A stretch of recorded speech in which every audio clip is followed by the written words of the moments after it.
Sir, ಇನ್ನು ನಿಮ್ಮ journey ಬಗ್ಗೆ ಮಾತಾಡೋದಾದರೆ, ನೀವು ಯಾದಗಿರಿಯಲ್ಲಿ ಅವಾಗ ಬಂದು ಸೆಟ್ಲ್ ಆದ್ರಿ, ಇಷ್ಟೆಲ್ಲ ನೋಡಿದ್ದೀರಾ.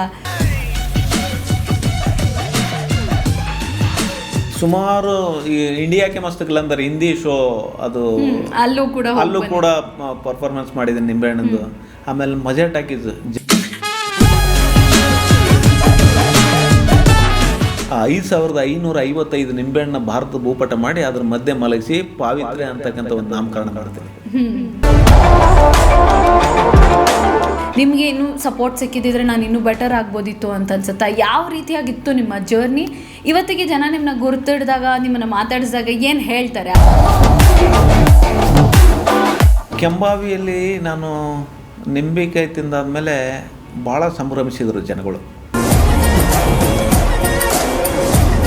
ಅವ್ರಿಗೆ ಕೆಲವೊಂದು ಚಟಗಳು ಕಲಿಬೇಕಾದ್ರೆ ಯಾವುದೋ ಫೀಲಿಂಗ್ ಇದೆ, ನನಗೆ ಈ ಸಂಸಾರ ನೋಡ್ಕೋಬೇಕು, ಯಾವುದೋ ಒಂದು ಆ ಫೀಲಿಂಗು ಈ ಫೀಲಿಂಗ್ ಅಂತ ಹೇಳ್ಬಿಟ್ಟು ಆ ಒಂದು ನೆಪ ಮಾಡಿಕೊಂಡು ಕುಡಿತನ ಸ್ಟಾರ್ಟ್ ಮಾಡಿಬಿಡ್ತಾರೆ. ಹಳ್ಳಿ ಕಡೆ ಇದು ಜಾಸ್ತಿ ಆಗುತ್ತೆ ಮೇಡಮ್.